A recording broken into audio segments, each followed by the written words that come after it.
مرنے کے بعد کیا ہوگا؟ اچھے اور برے لوگوں کو دو حصوں میں ہم تقسیم کرتے ہیں کہ اچھے نیکوکاروں کا کیا ہوگا اور بدکاروں کا اور برے لوگوں کا کیا ہوگا۔ ان دو حصوں کو ہم جو ایک کے بعد دیکھتے ہیں۔ آئیے اچھے آدمی سے معاملہ شروع کرتے ہیں، اس کے ساتھ کیا سلوک ہوگا تاکہ اچھائی کا بدلہ ہم جان لیں۔ رسول اللہ صلی اللہ علیہ وسلم کی مختلف روایت کا یہ مفہوم ہے اور اس کا معنی آپ کے سامنے رکھ رہا ہوں۔ رسول اللہ صلی اللہ علیہ وسلم فرماتے ہیں جب کسی شخص کی موت کا وقت آتا ہے، جب کسی شخص کا موت کا وقت آتا ہے تو فرشتے اس کو دکھائی دیتے ہیں، اور جب نیک انسان ہوتا ہے وہ فرشتے انتہائی خوبصورت چہروں اور شکلوں میں اور خوشبودار اور بہترین لباس پہن کر اس شخص کے پاس آتے ہیں، جس سے ملک الموت بھی شامل ہوتے ہیں۔ تو جب کوئی نیک انسان مرتا ہوتا ہے، اس کی موت کا وقت ہوتا ہے، تو فرشتے اچھی شکل و صورت والے، خوبصورت لباس والے، خوشبو والے، خوبصورت جو ہے آتے ہیں اور اس کو خوشخبری دیتے ہیں۔ اس کی روح نکالنے سے پہلے ملک الموت اس کو خوشخبری دیتے ہیں اور کہتے ہیں کہ اے جو ہے نیک اور پاک روح اپنے جسم سے نکل جا، اس کو بشارت اور جنت کی خوشخبری دیتے ہیں۔ رسول اللہ فرماتے ہیں وہ انسان تڑپ جاتا ہے اور کہتا ہے مجھے جلدی جسم سے نکالو، مجھے نکال دو جسم سے، اس لیے کہ اس کو خوشخبریاں سنائی جاتی ہیں۔ اور اس کو فرشتے اچھے سے اچھے ناموں سے، فلاں بن فلاں، جو دنیا میں بہترین ناموں سے پکارا گیا ان ناموں سے پکارتے ہیں، اور اس کے لیے خوشبودار ریشمی جو ہے اس کے لیے کفن لے کر آتے ہیں، اور وہ شخص اس کی روح مچلتی ہے اور اس کو جو ہے وہ بآسانی اس کی روح کھینچتے ہیں اور جو اس کو کفن پہنا دیتے ہیں، جو خوشبودار لباس وہ اپنے ساتھ لائے تھے، اور پہنا کر اسے آسمان کی طرف لے کر چلتے ہیں، پہنا کر اسے آسمان کی طرف لے کر چلتے ہیں۔ رسول اللہ صلی اللہ علیہ وسلم فرماتے ہیں آسمان پر لوگوں کو، جو آسمان پہ جو فرشتے ہوتے ہیں انہیں پہلے ہی روح کی خوشبو آ جاتی ہے، اتنا مہکدار لباس ہوتا ہے جو اسے کفن پہنا جاتا ہے، اور وہ کہتے ہیں جب دستک دی جاتی ہے تو فرشتے آ کر کہتے ہیں کہ خوش آمدید، سلام کرتے ہیں، اے جو ہے روح، اے پاک روح، آؤ تمہارا استقبال ہے یہاں، اور فرشتے اس کو استقبال کرتے ہیں اور اس کے ساتھ دوسرے آسمان تک دوسرے فرشتوں کے ساتھ جاتے ہیں مل کر، اور اسے چھوڑ کر آتے ہیں، اس کو جو ہے اس کی جو ہے تعریف کرتے ہیں، اور پھر وہاں سے دیکھ کے بعد دیگر آسمانوں پہ چڑھتا ہوا رسول اللہ فرماتے ہیں اس کی روح 7ویں آسمان تک جاتی ہے۔ اللہ رب العزت کہتا ہے میں نے تمہیں اس مٹی سے پیدا کیا، میں دوبارہ اسی سے اٹھاؤں گا، لہذا اسے لے جا کر اس کو وہاں ڈال دو اور اس کا نام علیین میں لکھ دو، نیکوکاروں کے رجسٹر میں نام ڈال دو اس کا۔ فرشتے اس کو لیتے ہیں، زمین کی طرف آتے ہیں اور اسے واپس قبر میں ڈال دیتے ہیں تاکہ سوال و جواب کا مرحلہ شروع ہو سکے، تاکہ سوال و جواب کا مرحلہ شروع ہو سکے۔ وہ پاک روح کو اندر جب ڈال دیتے ہیں وہ آ کر لیٹ جاتی ہے، اس کے بعد رسول اللہ فرماتے ہیں منکر نکیر خبر میں آتے ہیں۔ یہ انتہائی ہولناک جو ہے فرشتے ہوں گے جن کے دانت رسول اللہ فرماتے ہیں بیلوں کے سنگوں کے مانند اتنے بڑے ہوں گے، بڑی بڑی آنکھیں ہوں گے، گرجدار آواز ہوں گی، لال ان کی آنکھیں ہوں گی، اور زمین کو اپنے دانتوں سے چیرتے اور پھاڑتے ہوئے دونوں نکل کر آئیں گے سامنے۔ اندازہ لگائی خبر کی جو ہے خاموشی، اور اس میں جو اکیلا پن اور اس کی تنہائی، اور اس میں ان خوفناک فرشتوں کا آنا اس طرح سے، لیکن جو نیک انسان ہوگا اطمینان سے بیٹھا رہیں گا، اطمینان سے بیٹھا رہیں گا، اور وہ فرشتے آئیں گے اور گرجدار آواز میں سے سوال کریں گے، اور 3 سوالات کریں گے۔ من ربک،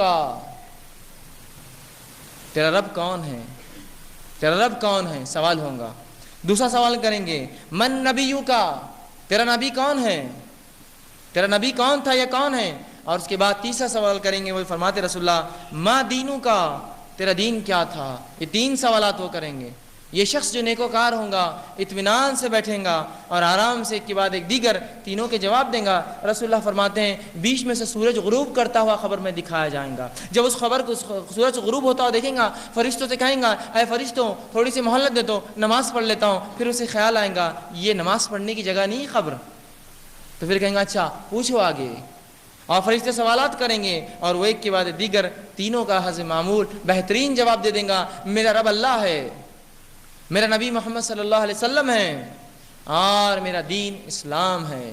یہ جواب دیں گا، منکر نکیر چلے جائیں گے اور جو ہے ایک کھڑکی کھولی جائیں گی اور اسے جہنم دکھائی جائیں گی اور کہا جائے گا یہ وہ چیز ہے جس سے اللہ نے تجھے بچا لیا، اور پھر ایک کھڑکی کھولی جائیں گی جنت میں، اس کو مقام، یا ایک روایت میں دروازے کے لفظ ہے، اس کو مقام دکھایا جائے گا جس کی ہوا اور جس کی چیزیں محسوس کریں گا، اس کی روح تڑپ اٹھیں گی، وہ کہیں گا اللہ قیامت کو جلدی قائم کر، میں اس میں جانا چاہتا ہوں، قیامت کو جلدی قائم کر، اس کو مقام دکھایا جائے گا، اور وہ کہیں گے فرشتوں مجھے مہلت دو ایک، اس لیے کہ میں جا کے اپنے رشتہ داروں کو بتا دوں میرے رب نے کیا کیا میرے ساتھ۔ فرشتے کہیں گے نہیں اب نہیں، اب تم آرام سے لیٹ جاؤ۔ ایک بہترین بستر لگایا جائے گا اور اس کو جس طرح سے ایک شادی شدہ ایک دلہن کو جو پہلی رات میں سلا دیا جاتا ہے اطمینان سے، رسول اللہ فرماتے ہیں اسے بستر لگا کر سلا دیا جائے گا۔ جب وہ لیٹ جائیں گا تو تو ایک انتہائی خوبصورت شخص اس کے پاس آئے گا. وہ اس کو دیکھیں گا, کہیں گا تو کون ہے؟ تو کہیں گا میں تیرے اعمال ہوں, میں تیرے اچھے اعمال ہوں جو دنیا میں تو کیا کرتا تھا. اور وہ اس سے خوش ہوں گا, وہ اس کو بشارت دیں گے اور یہ شخص سو جائیں گا. یہ تھا نیک انسان کا حال. آئیے اب برے انسان کا کیا حال ہوگا, جو گناہ گار تھا, منافق تھا یا کافر تھا. جب برے انسان کے پاس رسول اللہ فرماتے ہیں فرشتے آتے ہیں, انتہائی بدصورت شکلوں میں آتے ہیں, انتہائی بدصورت ہولناک شکلوں میں آئیں گے, اور ہولناک شکلوں میں آ کر اس سے بدترین برے ناموں سے پکاریں گے جو دنیا میں برے ناموں سے پکارا جاتا تھا, اور کہیں گے کہ مغضوب روح نکل جا, اور جس میں کھینچیں گے. اور اسی ہولناکی کے تعلق سے رب العزت قرآن میں سورہ نازیات کی پہلی آیت میں فرماتا ہے والنازیات غرقا, کہ قسم ہے ان فرشتوں کی جو انسانوں کے جسم میں ڈوب کے روحوں کو کھینچ کر نکالتے ہیں, غوطے لگانے والے فرشتوں کی جو روح کو کھینچ کر نکالتے ہیں.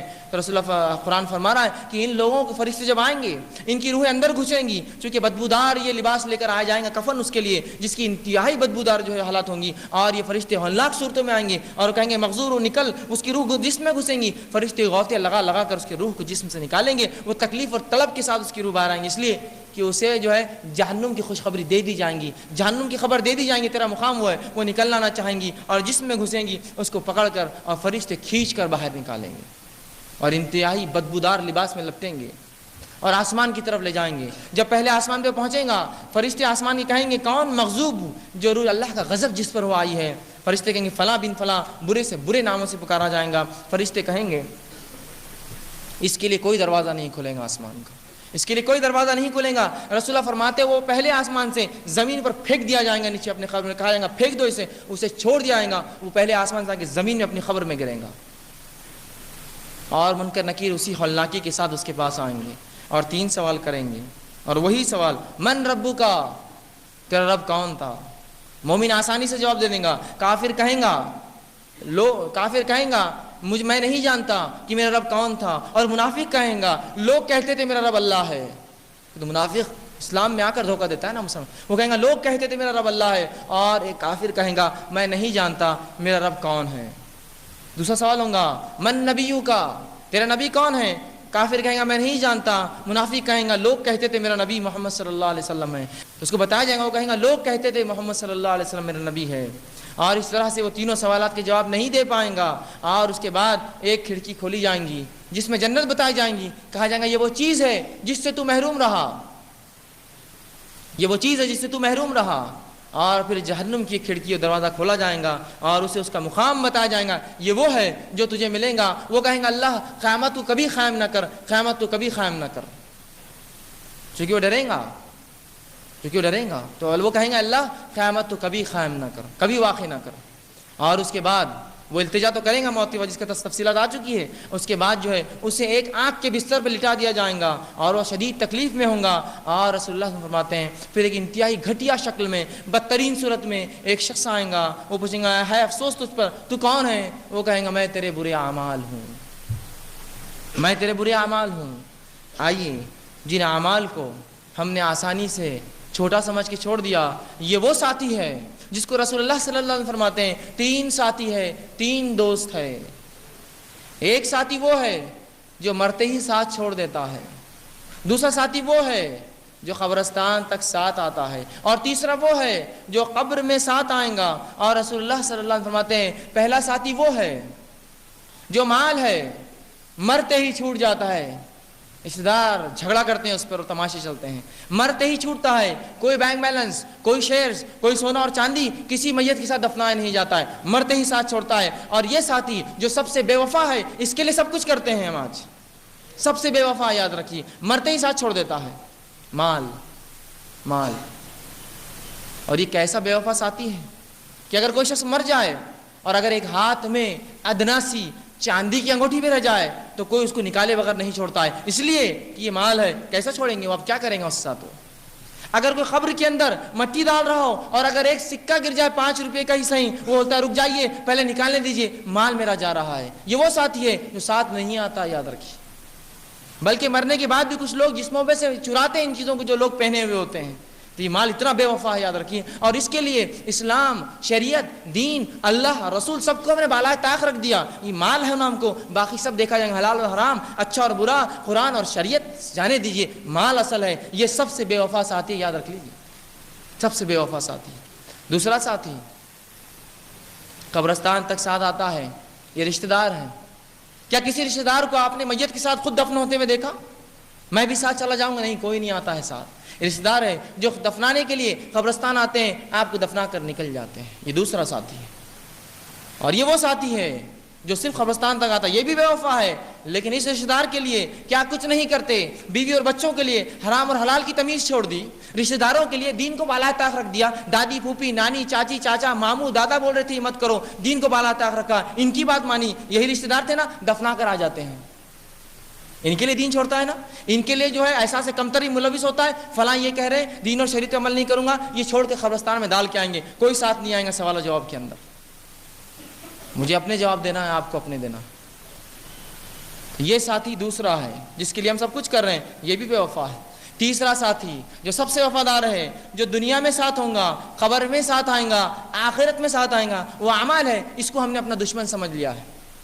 اس کو دشمن سمجھتے ہیں ہم اعمال کرنے کو. کیا لگا دیا اسلام نے ہمارے پیچھے نمازیں، اور کیا لگا دیے روزے سال میں رکھو، اور کیا زکوٰۃ مال ہم کمائیں اور دے اسلام کے لیے، اور فلاں اور حج، یہ سب کیا ہے ہمارے پیچھے لگا دیا. تو یہ اعمال ہے. یہ سب سے بہترین، سب سے پیارا، سب سے اچھا ساتھی ہے. اسی کی وجہ سے وہ خوشخبریاں سنیں گا، یا اسی کی وجہ سے وہ بری خبریں سنیں گا. یہی جنت میں یا جہنم میں لے جانے کا سبب بنے گا. تو اس تیسرے ساتھی کو اپنا خاص ساتھی سمجھیے، اسپیشل فرینڈ بنا لیجئے اس کو، اس لیے کہ یہی ساتھ آنے والا ہے. بقیہ مال اور رشتہ دار جس کے لیے دین اور شریعت کو مکمل ہم بالائے طاق رکھتے ہیں، یہ کوئی بھی ساتھ نہیں آئے گا، کوئی بھی ہماری مدد نہیں کرے گا، کوئی بھی کسی قسم کی ہیلپ نہیں کر سکتا. یاد رکھیے، کسی قسم کی جو ہے وہاں مدد بھی نہیں ملیں گی. آئیے، اللہ رب العزت نے یہ حل نہ کیا، قرآن نے بہرحال بہت سی جگہ بتائی. تو یہ نیک اعمال ہے جو انسان کے ساتھ آتے ہیں، نیک اعمال ہے جو انسان کے ساتھ آتے ہیں. اب سوال یہ ہے، سوالات تو بڑے آسان ہیں، سوالات تو بڑے آسان ہیں. 3 مختصر سے سوالات کہ من ربو کا، تیرا رب کون ہے؟ میں تو یوں کہہ دوں گا اللہ. من نبیو کا، اتنا سا سوال میں کہہ دوں گا محمد صلی اللہ علیہ وسلم. ما دینوں کا، تیرا دین کیا ہے؟ دین اسلام. اتنا آسان. یاد رکھیے سوالات 3 ہیں، مختصر سے ہے، لیکن وہی جواب دے پائیں گا جس کی زندگی اس پر گزری، جس کی زندگی اس پر گزری، جس نے دین جو اللہ کو واقع میں رب مانا، اسی سے دعائیں کی، اسی سے مشکل کشاؤں میں آواز دی، اسی سے حاجت روائی کرائی، اسی سے دستگیری کی، اسی سے اولاد مانگی، اسی سے زندگی مانگی، اسی سے تمام چیزیں اس نے کی. جس نے اس کو اپنا مانا تھا وہی کہیں گے اللہ میرا رب ہے، ورنہ دوسرے تو الگ الگ وہ کریں گے، وہ نہیں لے سکیں گے اللہ کا نام.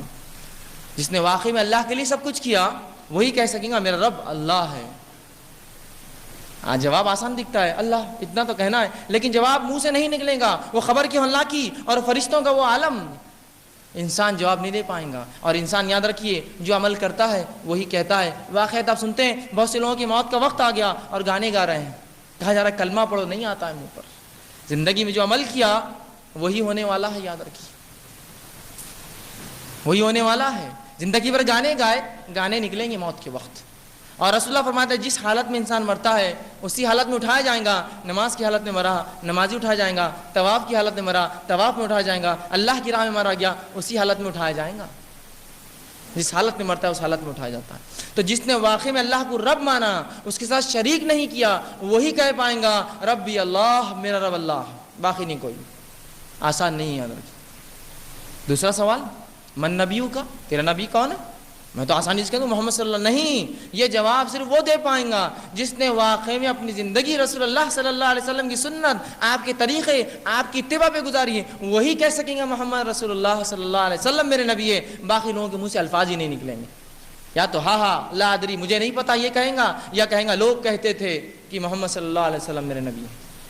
الفاظ اس کے منہ سے نہیں نکلیں گے. تو جس نے اپنی زندگی میں رسول اللہ کو ہادی، اپنا رہبر اور اپنا جو ہے اتباع کے لائق سمجھا، آپ کی سنت پہ عمل کیا اور تمام زندگی اسی پہ گزاری اور اسی پہ اس کا خاتمہ ہوا، تو یہی آدمی ہے جو آسانی سے کہیں گا کہ محمد صلی اللہ علیہ وسلم میرے نبی ہے. اور گواہی دیں گا اشہد ان محمد عبدہ ورسولہ، میں گواہی دیتا ہوں کہ محمد صلی اللہ علیہ وسلم اللہ کے بندے اور رسول ہے. باقی لوگوں کے منہ سے نہیں نکلیں گے. تیسرا سوال، ما دینوں کا، تیرا دین کیا ہے؟ ہم سمجھتے کتنا آسان ہے دین اسلام. یاد رکھیے یہ وہی شخص کہہ سکیں گا جس نے واقعے میں اس شریعت کو نمونہ بنایا اور اس پہ زندگی گزاری، جس نے غیروں کے طریقے پہ زندگی گزاری ہے، وہ کہہ پائیں گا دین اسلام ہے میرا؟ جس نے اپنے نکاح، اپنی پیدائش کے رسومات اور اپنی موت کے رسومات، اپنی زندگی کے حال اور احوال کافروں کے جیسے بنا رکھے، کیا وہ کہہ پائیں گا میرا دین اسلام ہے؟ یہ تو وہی کہہ پائیں گا جو خالص اسلام پر چلا ہو، وہ کہیں گا میرا دین اسلام ہے، ورنہ وہ کہیں گا مجھے نہیں پتا کیا ہے، لوگ کہتے تھے میرا دین اسلام ہے۔ یہ حالت ہوں گی۔ سوال مختصر سے ہے، جامع ہے، جس نے اس پہ زندگی گزاری وہی جواب دے پائیں گا۔